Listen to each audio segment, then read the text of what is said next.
नमस्कार विद्यार्थी मित्रांनो. तर ॲनिहिलेशन ऑफ कास्ट जे बाबासाहेबांचं पुस्तक आहे त्याला 90 वर्ष झालेली आहे. तर 12 डिसेंबर 1935ला जात-पात तोडक मंडल यांनी ॲक्च्युली पत्र लिहिलं की बाबासाहेबांना लाहोरमध्ये स्पीच द्यायला यायचं आहे.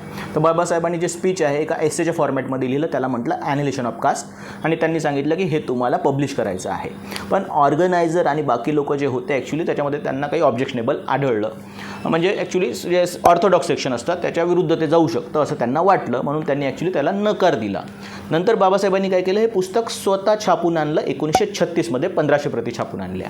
आणि त्याच्यामध्ये बाबासाहेबांचं म्हणणं काय माहीत आहे का, की आपल्याला जर रिफॉर्म घडवायचे आहेत जातीव्यवस्थेमध्ये, तर फक्त असं इंटरकास्ट मॅरेजेसनी होणार नाही. तुम्हाला काय करावं लागेल, जी ॲक्च्युली जातीव्यवस्थेला धार्मिक मान्यता आहे ती ॲक्च्युली संपवावी लागेल. त्याच्यासाठी तुम्हाला सर्वमान्य एक धर्मग्रंथ असला पाहिजे. त्याच्यानंतर जे प्रिस्ट पुरोहिताचं पद आहे ते ॲक्च्युली जन्मानी नाही मिळायला पाहिजे, यासाठी तुम्ही प्रयत्न केले पाहिजे. त्याच्यासाठी तुम्ही राज्याने एक्झाम घेतली पाहिजे, त्याचं क्वालिफिकेशन ठरवलं पाहिजे. ओके, या प्रकारच्या गोष्टी सांगितल्या जे फारच रॅडिकल होत्या त्या काळामध्ये. आणि नेक्स्ट काय झालं माहिती आहे का, की इवन हे पुस्तक त्याच्यामध्ये चर्चेत आलं आणि इवन तमिळ भाषेमध्ये पण पेरियार रामास्वामी यांच्या मदतीने ते छापण्यात आलं. आणि पेरियार रामास्वामी यांचा एक न्यूजपेपर होता कुडियारुसू म्हणून, त्याच्यामध्ये याचे काही भाग ॲक्च्युली पब्लिश करण्यात आले होते. आणि या पुस्तकाला आता टोटल 90 वर्ष कंप्लीट झालेले आहे असं आपण सांगू शकतो. धन्यवाद.